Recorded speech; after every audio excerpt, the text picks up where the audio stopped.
This is episode 31 of Collector's Quest. Kat is back, and today we are talking about Disney games, and not just any game specifically, but what it's like to collect for Disney, and how one might go through that, and what a daunting task it might be, and all the nuance involved in it, as it seems like a very complicated process. Same plea as every week. If you like what Kat and I are doing on the show, and you want more of it, please go to iTunes and put us out there. Just give us a quick rating. And if you want to tell us personally how we're doing, go ahead and send us a private message. That would be great. We're always looking to improve. Tell your friends about us. Just keep us out there and keep the show growing, and we'll continue to make those. Thanks a lot, and stay tuned.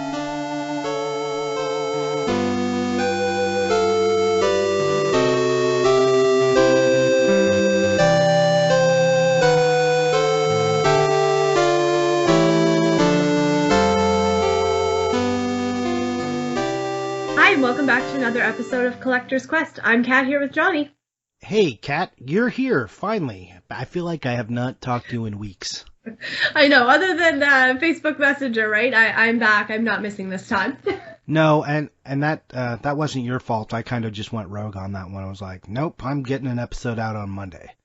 Yeah, Johnny just got really mad at me. That's the real truth. And was like, nah, I'm doing this on my own. Yeah, definitely punishment. Yeah, also... Just love the sound of my own voice, as you guys know. And you know what, though? That's kind of impressive, because I think it might be hard to talk to myself for a while. It was harder than I thought it would be. Honestly, I was like, oh, God. Like, I deleted a bunch of stuff out of it, too, and pared that episode down pretty hard. But you made it through, and now we're here, both of us, so you don't have to talk to yourself today. I'm really happy about that. And I know that there's some new video game news you've kind of got to tell us. Oh yeah, Disney Infinity is canceled. I know most of you are heartbroken about that. That is something I don't really follow along with, so I guess I can't sympathize or be terribly upset about it. Oh, I got the first version of Disney Infinity, and it was not it wasn't a great game. Didn't really enjoy it. It was, part of the Toys to Life thing. My wife enjoys those. Okay. And, I enjoy the Lego one. I don't want to just, throw my wife under the bus. But she used to play the Skylanders game. Oh, okay, yeah. Skylanders, for me as a collector, an idea of Skylanders is like, what the hell is Skylanders? It has no, exterior value outside of video games. Right. Where Disney is something that has, people see Disney as its own commodity. People are familiar with, Mickey Mouse. It's not just like, oh, hey, I know you've heard of Spyro and he's a Skylander, but have you heard of this guy? Which I can't even think of a name of another Skylander. That's how bad it is. But you could bring that other Skylander's name up and people would be like, I don't know what that is. But if you say Donald Duck, people will go, oh yeah, I know Donald Duck. We've all watched, the odd Disney movie or a Disney cartoon growing up. Right. So I feel like those had better collecting value because those are named properties, and there will always be a greater desirability to get a little statue of Mickey Mouse rather than Spyro. So I definitely pushed my wife into the area. I said, hey, I will buy you the whole Disney volume 1 set. If you want to do that, can we stop buying Skylanders? Okay, so it was a fair trade-off in your books then. Yeah, and, she was kind of done with Skylanders at that point anyways, and then she played Disney Infinity, and wasn't, she was kind of into it. It was maybe a little too sandbox for her, it was fine. It had some mini games, but I think she wanted games with a little bit more going on in them. Maybe the Skylanders games were better games, but... Maybe more complex? Maybe, but, worse... It was a worse collectible, but maybe a better game. And then I guess they did Disney 2.0, and she didn't really... she liked the first one, but then 2.0. And then 3.0 came out, and she was over it. So that was great for me, because Lego came out. And that, as a nerd, this was a super hard moment in life. Because I have to decide between Disney Infinity, which who cares? But it's kind of the point of our conversation today. Disney Infinity has Star Wars and the Marvel Universe. And I have to then decide between that and Legos. So that's That's a super hard thing for me. You're like, oh, Lego has DC and that's Harry Potter and Lord of the Rings and Batman. And while Lego also has the Marvel licenses, obviously they weren't going to let that carry over in a Toys to Life game, so they put that barrier there. And I was like really in a sticky spot where I had to choose which way to go. And again, I went down to a value look. Legos always retain their value no matter what happens. Like Star Wars Episode 1 Legos have value. And that's a terrible movie and just terrible in every respect. But the Legos are still kind of expensive, and that's attributed to the Lego-ness of it, not the Star Wars-ness of it, if that makes any sense. So that was why I went with Lego. So then you looked at it from a collector's standpoint that you want to have something that, builds a good collection but also has some value to it. Right, and I'm not in this for the money. I know it sounds like, well, he's in it for the money. I'm not in it for the money, but I also don't want to throw money in a hole and light it on fire if we decide to trade it or sell it later, Right. which is possible. So I did consider that aspect of it. And turns out the Lego game, too, was just a much better game, and I actually have really enjoyed Lego Dimensions, and my wife can play that game with me a lot more easily than the Disney Infinity game. So it's been a win all around, but we're not here to talk about the Lego Dimensions games. We're here to talk about Disney. Yes, and Disney encompasses a lot of games, a lot of systems. Like, it's actually a little bit daunting when you look through, just the mass amount of things there are. I think if I were going to be a Disney-only collector, I'd be like, no, I'm done. Why is that? It doesn't seem to have a rhyme or reason. I feel like I'd have parts of so many systems, and then there would be systems I didn't care about, and it just seems daunting to me. Okay, can you kind of illustrate to us like what some of the Disney games are, like how spread they are over systems? Oh, there's everything from, well, obviously the things we think of like NES and Super Nintendo and Game Boy, but there's Mega Drive and Genesis and Game Gear and Master System, and there's DOS computer ones and Amiga and Game & Watch and everything, and all the newer stuff, of course, that came out a little bit later. So like, GameCube and DS and things like that. And I don't know. And then there's a lot of things that, like I see a few that were, kind of Japan only, but we have things even on the like Atari and the Television, and some that are mobile phone only. No, too much. And Sega Pico and Yes. and Tiger Electronic handheld games. Yeah. See, that's my point. As many as I just listed off, I still couldn't have possibly listed them all. Do you mean to tell me? And I think you didn't mention PlayStation at all. No. Do you mean to tell me that Disney inserts itself into every single market? Literally, even like there's nothing that it really isn't on. Yeah. It blows my mind. Yeah, Disney licensing is everywhere, and people find value in the Disney licensing. I think I've got a thing for you to collect, though. I think we can, I think there's a lot of ways you can collect Disney games and not get strangled by the sheer volume and Yes. the system-wide spreading of this. I think we can limit you to rhythm-only Disney games. Okay. And these are mainly by Konami, but there's also one by Ubisoft, which, you love because it's all Frenchy and Canadian. And Fantasia Music Evolved is by Harmonix, so that's cool. You get Disney Dance Dance Revolution, Yeah. and then you also get the same game, Museum, for the N64. And then you get Poppin' in Music Mickey Tunes for the PlayStation and Game Boy Color. And then you get there's another Dance Dance Revolution on the Game Boy Color. And then there's a TV plug-in game where you can also get the Dance Dance Mickey Revolution. And then there's Disney Groove, for the Wii. And then the Just Dance Disney Party Edition. And then Music Evolved. Fantasia, and that's on the Xbox One, which you have, so I think you should go for that. I'm as likely to collect those as I am to collect a handful of Disney sports games. Well, that really depends. If you go for a GameCube set, there's a bunch, like at least 5 Disney sports games on that system. And they're Yeah. kind of uncommon and kind of expensive, actually.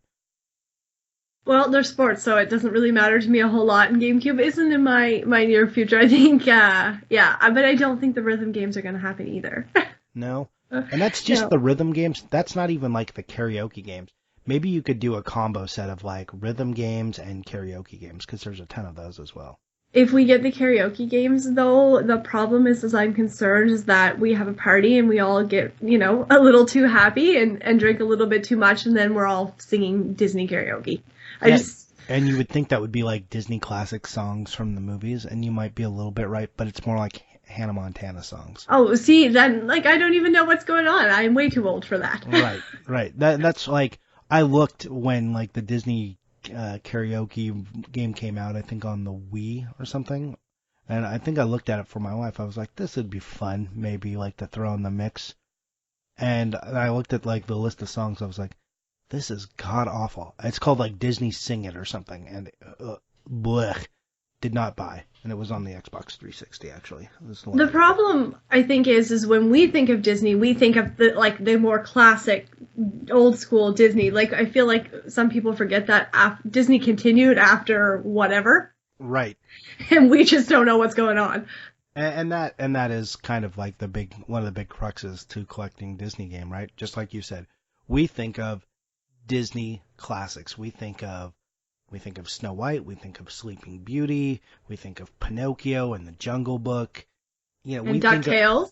well, and then that's kind of like its own thing, right? The Disney cartoons, which was like that power hour of cartoons you got, which Yeah. was like Darkwing Duck and DuckTales and Tailspin. Was there another one?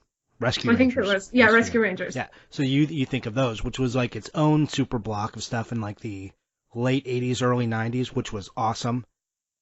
That's like the Disney we think of, especially for games, because like the DuckTales games are amazing, and same with the Rescue Rangers. So you start to think of that. So, but then you realize all of a sudden, Disney also has That's So Raven and Hannah Montana and Kim Possible. Yeah, Kim Possible and The Sweet Life of Zack and Cody, which blech. Is that on a game? I think so. I think there's like one or two of those. I really hope it's not. Yeah, like, do you want to play that? There's like a That's So Raven too. Okay, so it's not just one of them. There's multiple. And like Phil of the Future is a game, and you're just like, what would you do? How is that even a game? Why would you play that? No, I don't get that. So I think if I were going to collect Disney games, I would be collecting the things that were relevant as to what I think of Disney, like era related for me. Right. I agree. And also I just want to point out the travesty that there is not a good Black Cauldron game on the Nintendo, at least in the US, but we have Phil of the Future. Like that, you telling me you couldn't make a Black Cauldron Game Boy game, but you made Phil of the Future? Come on, guys. I guess that's where the sales were. Yeah, I'm sure the sales were just through the roof on Phil of the Future. Well, maybe with the younger demographic, Yeah. children. Well, and another way you could collect Disney game, and like this is part of it, you could isolate it to Pixar games, because some people don't like to mix their strict Pixar and their Disney. So, I think it sounds funny to be that specific about your animated type games. yeah, I'm just saying there are people, and there's actually some good Pixar games, so like some of the Toy Stories were good. People don't think about it, but like, oh man, Toy Story isn't that old. Toy Story was on the Genesis and the Super Nintendo, so it's been around a long time. Yeah, it's amazing how old some of these things are that we just don't realize. Right, you're just like, oh, Toy Story, like 1996. Oh, No, that was it's a like it Genesis wasn't game? that long ago. Yeah. But it Yeah. was. It just, it's very across the board. Like, I think it would be daunting. I'd love to know if somebody has actually gone after. That's all they specifically collect is just Disney games, not era related, just a complete Disney library across all platforms. I may be working on it slightly. You're gonna be that person. I'm not going to be exactly that person. One, I collect sets, so that kind of one gives me a bunch of these games already. But I Right. wouldn't go into anything like the Tiger Electronics or the Amiga games or the Coleco. You know me, I pretty much stick to Nintendo, Sega, and then some of the PlayStation ones when I'm going for series sets. I don't even there's like a Darkwing Duck for TurboGrafx, which I have, but I Yeah. wouldn't specifically, if I was looking for the set, I would not have specifically went out and got that game. Like But that rules out Donald's Alphabet Chase. How are you ever gonna live without that? I think I'll be all right. Um, yeah, I think I'll be okay. I do have the Pico games, but I don't have any of the I wouldn't go into the Japanese Pico games. Right. That's where I'd be drawing the line. I'd be saying like, okay, if it's on PlayStation, any PlayStation console, any Nintendo console, any Sega console, fine, as long as it was produced in America, except for Mickey and Tokyo Land, which was a Super Famicom exclusive, which I Yes. bought, and it's basically I wanted to add it to the Disney Super Nintendo collection. Okay, but that still falls in line with something that you really love anyway. Obviously, we all know that Super Nintendo is kind of the top one for you, so that makes sense in kind of how you collect. Yeah, for sure. But Yeah. yeah, I think I don't know how you would go about collecting all of Disney for everything. I don't think it's really. There are some that look Disney has its own brand of collecting that is outside of video games, which we don't know about, and they are extreme collectors all in their own right. They have like their own language and their own terms and stuff. They have their own magazines and forums and websites that they visit and podcasts they listen to, and I'm sure they could educate us a little bit on this, but there might be someone out there who's gone out and done that, but they wouldn't maybe necessarily be video game collecting specifically. They might be just Disney collectors. No, and I think that's a good point because I really do think with the mass amount of things there are, it would be more realistic to be a Disney collector as opposed to a video game collector. Yeah, because this like you just the idea of trying to display these next to each other and or like across systems and all these different box types as you like have your Commodore 64 box next to your Amiga box next to your Famicom disk system box is just like ugh, no thanks. Yeah, well, for somebody who likes it neat and organized and everything in place, it would be an absolute nightmare. Right. And that's just, we were talking about some of the obscure boxes, but if you got into just like, hey, here's a Wii game, and here's a 3DS game, and here's a Genesis game, and here's a Game Gear box, and then here's like a 360 box. Even that is like, just putting those next to each other is not really a fun task. Yeah, and then there are a few, like Disney Mobile Studio mobile phone games and stuff like that. So, like, how do you. I think that's like something we could talk about later, but I don't count mobile phone games at all. Like Yeah, if there's not a box you can buy for it, it just doesn't exist. you're like, I don't want any digital content. Well, no, you know me, I love digital content, like as far as playing and stuff, but collecting, I'm not. Yeah, I'm no, not no, no, worried from a about collecting it. standpoint. Yeah, not worried Yeah. about you at all. Sorry, digital. Yeah, that's okay though. I think if you were going to go after them all, you'd still have a ton of Disney games even without the mobile ones. And that doesn't even bring us to another area, which we could talk about here, which is what do you do about Disney and the way it acquires things? Because Star Wars is a Disney game now. So is Marvel, all the Marvel games. Disney. Disney owns those. I mean, the boxes on those games can't retroactively be changed, but they are under the Disney umbrella now. Same with like Muppets. Yeah, that makes it interesting. So that's a good question. I don't know what to think about that. Yeah, like do you ignore that or do you go ahead and say, okay, this is fine. This is something that I now have to bring in. Like if you wanted all the Disney Super Nintendo games, which is kind of like a reasonable ask, right? That's a Right. reasonable thing to collect, especially since there's some good Disney Super Nintendo games. Yeah. Do you then say, well, now I also have to go pick up the Star Wars games? Which, let's face it, if you're collecting on Super Nintendo, you're probably getting the Star Wars games because they're pretty good anyways. Yes. But in this specific example, then do you go get those Star Wars games, and then do you go? I know we just talked about it, or I talked about last episode. There's War of the Gems and like the Spider-Man games. Like, do you go get those as well, and like the Captain America game? Like, what do you do? Yeah, that's interesting because, you either have to say, no, I'm going to ignore it, or you have to commit to it because I think it kind of has to be one or the other. Yeah, well, and I don't think I don't think whatever side of the fence you fall on, I don't think either side is wrong. I think Right. it's just picking a lane and deciding. Yeah, what works for you and how you're going to collect it. Like we, addressed, I don't think anybody's going out there for a specific full set of everything Disney ever made in a game. Right. Well, and I'd be curious to see what side of the fence that some of our listeners fall onto. Like, Yeah. What do you think? Do you think if you say, I'm collecting all the Disney games for a system, do you have to pick up the Marvel games and the Star Wars games now? Or is it fine just to, if it doesn't have Disney stamped on the box, it doesn't count? Yeah, that's an interesting point. I'd like to know what some people think about that, or if they put much thought into it.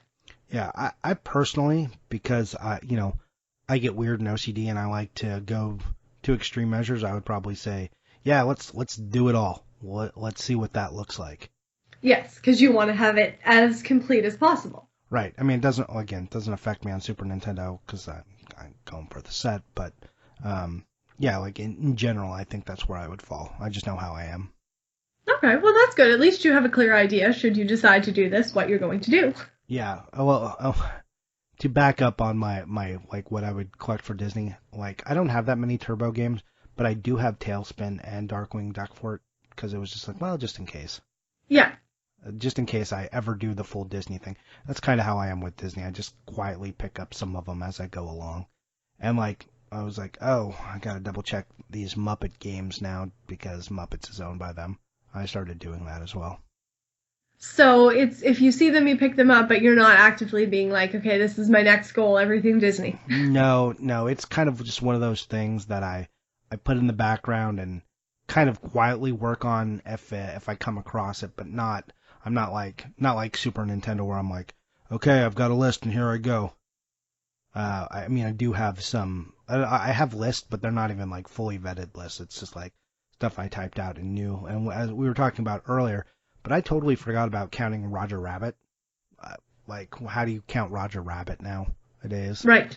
Like, I forgot there was a Roger Rabbit game on the NES. That's how bad it was. That's how out of my brain Roger Rabbit was. I'm like, oh yeah, Roger Rabbit. Like, what do you do with him? It's also a Game Boy game. Yes. And I'm not sure whether licensing falls on Roger Rabbit anymore, so that's kind of like, it was owned by Disney. I don't know if it still is. Like, I think it was originally Paramount, and then Disney acquired it. And then I don't know if like the Roger Rabbit game, I don't think it says Disney on it, because I think it was still under Paramount at that time. Okay. So does that count as a Disney game? And then, like, what do you do with things like The Rocketeer, which is also under the Disney umbrella? The Disney is a super complicated thing to collect for if you were looking for everything. Yeah, I think that's a good point. You're right. With things that have changed, licensing and been bought or sold, that kind of makes it complicated. Does it mean it's part of the collection for X amount of time and no longer? Like, yeah, I don't know. Do you retroactively like say, nope, you're out? Like what? Like if Disney sells Star Wars, do you then go, nope, those are no longer Disney games? Yeah, that's kind of it's hard. yeah, and it's like, do you have, this is my Disney collection and it's complete, and this is my section of games that were Disney and are no longer Disney, or weren't Disney and now are Disney. Like, I don't know how you would even display that. Right. No idea. This is not a task I'm going to undertake. I'm just, it's a little daunting. Yeah, when we had the idea to you had the idea to talk about Disney games, I was like, oh hey, maybe let's talk about Disney games. And then as we started to talk about what that meant, boy, did it take us down a rabbit hole. Well, it's kind of interesting, though, because it certainly opened up some things. Like, I mean, I knew there were Disney games, but, like, I'm so era-specific, like, things, like Hannah Montana and That's So Raven and Kim Possible and stuff like that are not even things that entered my mind. Like, in my mind, they might as well not exist because it wasn't registering as Disney for me. Right. Yeah, and then, I'm like, what about Kingdom Hearts? Do you count those? Those have Disney characters in them. Yeah, I think they're technically Disney games, right? Yeah, I mean, are they Disney games? Are they Final Fantasy games? They're great games. Like, let's Yeah. not, well, whatever you want to say about them, the Kingdom Hearts games are really good if you enjoy that kind of stuff. Yeah, so and I feel like that's probably a popular one for somebody who likes games to collect, along with, some of like the NES classics and the Super Nintendo classics and things like that. Right. Yeah, I think you could pretty much just kind of make more of a custom list and not be so beholden to system specific games and trying to get everything here because it would just be a mess. Though, if somebody does have a Disney collection, in whatever way they decide to do it, I want to know what made you want to collect Disney and what was kind of this is my parameters. Yeah, like how did you make rules for yourself Yeah. on this? That would be I would like to know because I know I'm kind of struggling here a little bit. Like what's going on? What did you do? Yeah, and did they change from when you started to, actually getting into the collecting process and realizing that things worked or didn't work? I kind of want to know the process. I want to know the whole process. Yeah, or if you're someone who collects like the Tiger handheld games, those are like kind of interesting. I'm always want to talk to someone who's got like a good like Tiger Electronics handheld collection. Okay, yeah. Because I think those are interesting. I wouldn't cancel those, but I would like to see someone who's got a good collection of those. Yeah, it's interesting. It's really vast, and I feel like there, for the people who do collect it in some sort of capacity with Disney games, I feel like there's going to be a lot of variations in how it's done. Right, and if you've got like Mickey's Crossword Puzzle Maker for the DOS or the Apple II, could you show that to me? I would like to see a picture of that. You're like, that is my top one. Yeah, well, that and Mickey's Jigsaw Puzzles. Like, what? Thanks Novatrade Software for making that game on DOS and Amiga. Yeah, it's just it's a huge list, and I think that for somebody who collects, things like Commodore and stuff like that, do they collect anything newer for Disney? Yeah, and some of the other stuff, and we kind of briefly touched on this, is there were some Japanese exclusives and like European only games that were Yes. Disney, which I think is weird because when I think of Disney, I know it's a global thing, but I think of still like primarily the U.S. and North America. I think like this is its foundation, this is embedded. In the same way, sometimes like a bunch of Japanese like specific series don't make it to America, even if America knows about them. I feel like that way about Disney. So it's Yes. weird to me that they have specific games for their region that we didn't get here. Yeah, no, for sure. Like there's Alice in Wonderland is one of my favorite Disney movies, and there's an Alice No Paint Adventure, Japanese only, and I would love to see. I know it's going to be terrible, but I would love to see just how terrible it is. And what system is that on? Will be the SNES, so the Famicom. Really? Yeah, yeah, I'm pretty sure. Let me just double check that. Yeah, Super Famicom. Really? Yeah, Damn it. Now, Alice No Paint Adventure. after the show, I'm immediately going to go find that game. Really? Yeah. It's what it shows online here is the cover art is like Alice at the tea party table with the Mad Hatter, and it's very like iconic Disney art, and I think it's hard to tell, but I think it's got a Walt Disney text logo on the bottom. Yeah, there's also there's a few Game Boy games like that too that were not in our region but released in Europe and Europe and Japan. Okay. And I don't have my list up for that, but there is a few of those.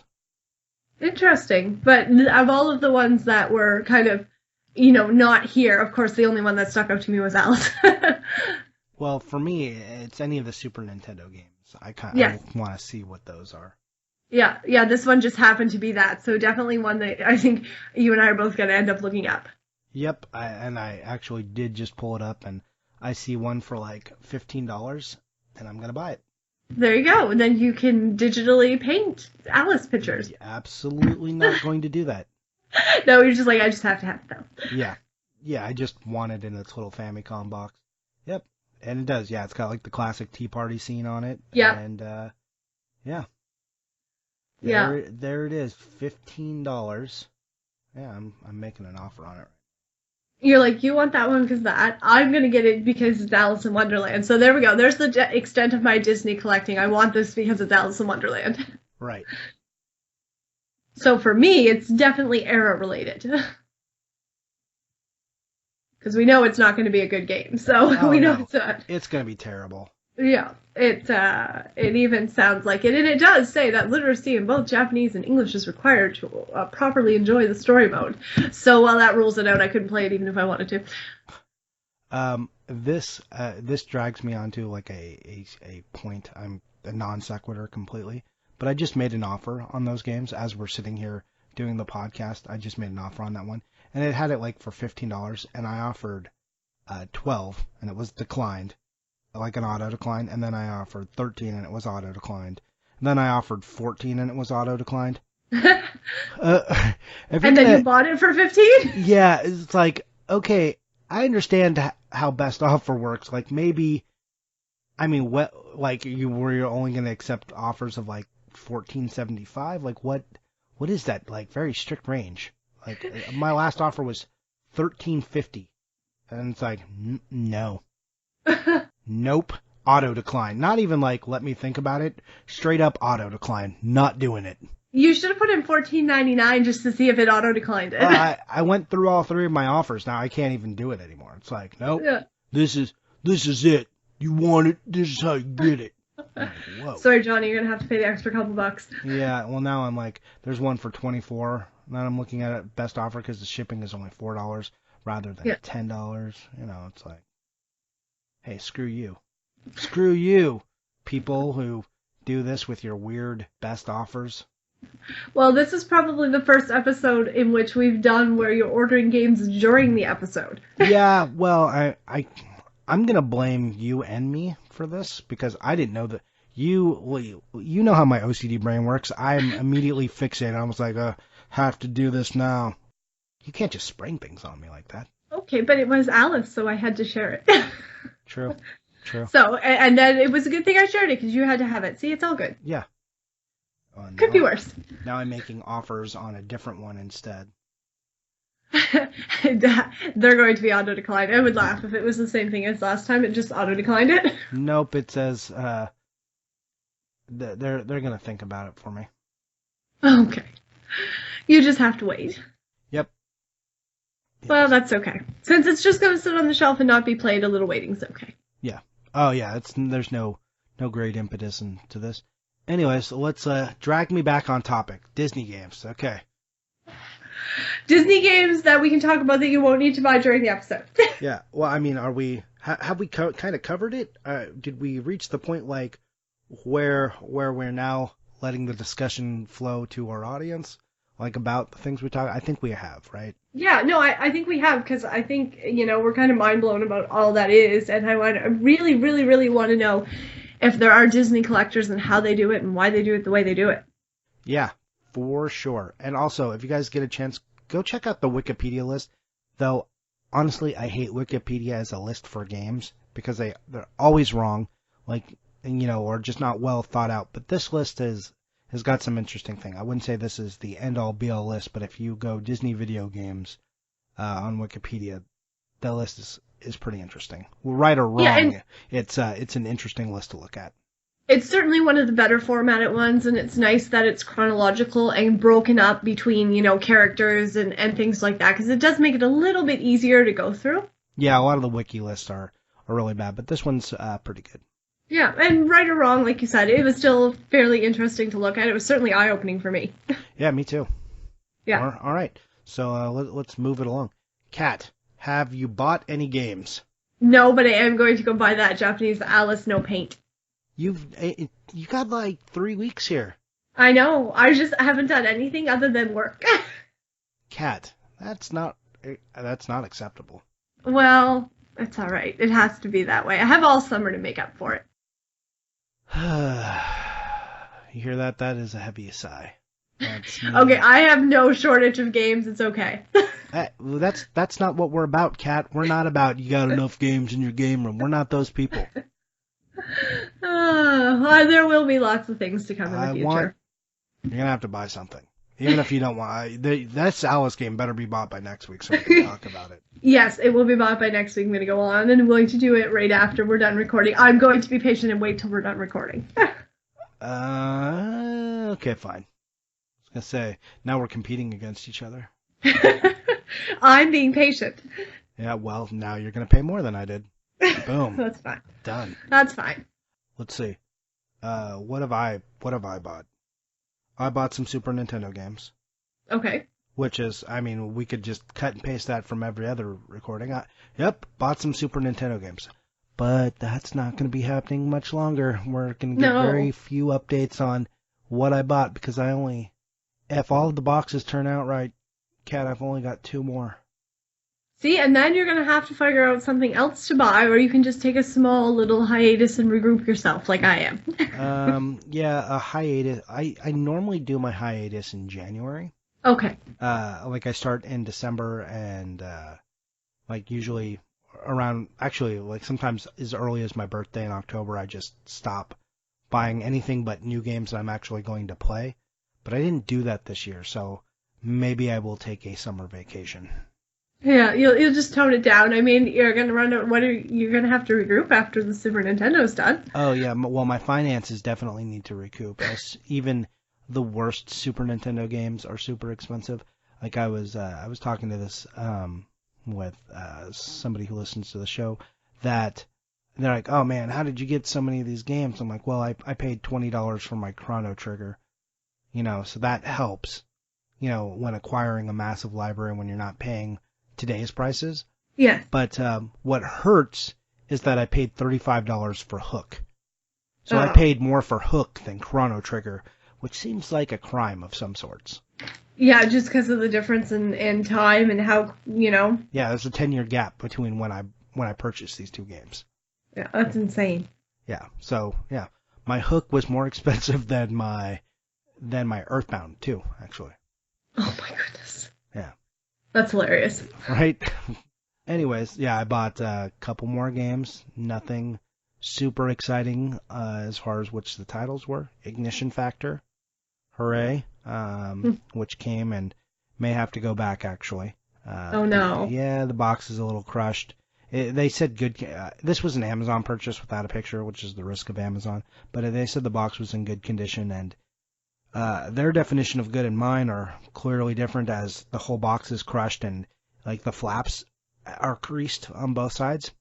Right. The top and bottom flap, which is the side I display. So it also smells like cigarettes, which is not. Look, you're an adult. You make your own choices whether you smoke or not, but you should probably let people know, like, non-smokers always list that it comes from a non-smoking home. You know, like in their eBay and Amazon, it's just kind of like, yep, it's in good condition. I'm like, good, like new. The only thing that should smell like cigarettes, like new, is cigarettes. Yeah. Not games. I would not endeavor to call that like new. We'll see. It's wrapped up in dryer sheets right now. Okay, you're trying to make it smell better. Yeah, that's my tip for you guys. If you get a game that stinks like that, open up all of its components and stuff it with some dryer sheets. That helps. That's a good point. Yep. So there you go. My wife isn't pleased that I'm using all the dryer sheets for this, but she's like, "What that's are you doing hilarious. with these dryer sheets?" I'm like, "I'm making my game smell, fresh." And she's thinking you've lost your friggin' mind. Yeah, she's like, "What?" I'm like, it stinks. And it's also like living out in the garage because it smells. So it'll be out there for 2 days while that Fair recovers. What are you playing? Actually, okay, so I finally got into Minecraft, but on creative mode as opposed to survival mode, because then I don't have to make my own crap. Okay, all right. So I just want a big thing of blocks in which to make things out of. So I think I finally understand Lego. Oh, yeah, so you're just, like, enjoying the zen-ness of, like, just putting things together? Yes, which is odd because I design things for a living, and I feel like after that I should be like, nah, I'm done. But actually, I'm quite enjoying it. I've built a quite elaborate world and all of these things, which I feel like is probably a waste of time, but it is actually good downtime, and I'm kind of zoned out. So in a way, it's good. So now you're going to have to give us access to your world. So, are we even friends on Xbox? I don't even think we are. I don't think so. That's weird. Maybe we should be friends on Xbox, and you should Okay. let me look at your Minecraft world. Yes, you can come in and see it. It's quite impressive. I literally put I was sick one day and that's literally all I did because I'm terrible at sitting still, and that actually kept me sitting still. So I really do feel it's like a good downtime. Nice. Yeah, I was sick last week as well. Just like continually cannot win here in the not being sick department. But yeah, I played with Legos. Okay, so yeah, see something mindless, but still enough that you're doing that you're not bored. Right. As far as what I'm actually playing, I just beat Uncharted 4. So Oh, I know that awesome. just came out. If you saw, I posted the special edition box that I bought, the giant Nathan Drake statue, which I don't think I needed. I didn't realize there was another version that just had the steel book, which is what I wanted, was just the steel book and Right. the little coin, which I could have done without, but whatever. Too late now. So yeah, I played through it and I beat it and I enjoyed it very much. And it's one of those games that's good because when I'm playing it, my wife engages in the game. She enjoys the story of Okay. it. Yeah. So she gets to sit there and we talk about the game as I play it. Oh, that's good. So it's always nice when you can play a game that is at least interesting for somebody who's not playing it. Yeah, Naughty Dog is great for that. Like she does not like anything horror, but she still loved The Last of Us. She's liked all the other Uncharted games. It was really fun. I know some people were disappointed, but I enjoyed it the whole time I was playing it. Some of the jumping gets a little bit tedious, and maybe the jumping is a little bit too easy, especially for like the extreme jumping that this guy is doing. But whatever. I'm not really thinking about how realistic is this game. I was just thinking, yeah, I'm enjoying the story, and overall it's fun and interesting. And it looks great. Yeah, well, Too, that's all so. that matters. Yeah, it looks great too. So, yep, PS4 finally getting some use, so that's nice. That's good. Yeah. So that's what I've played and that's what I've bought. And do you have any other parting shots for the show? No, I just want to hear from all those Disney collectors, if you are out there, how, why, and all the details. Yeah, I think we need to expand the show. I think as Collector's Quest is just a thing, I would be willing to sit down for 30 minutes and talk to someone who just collects Disney, like, and hear their point of view just on collecting, not even games, just like what, or someone who collects, like, say, specifically Star Wars or something. Like, tell me about that. Like, what is that collecting process like?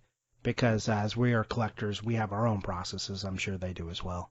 Yeah, no, I'd love to hear that. So yeah, if there is some, fabulous Disney collector out there who wants to chat with us, let us know.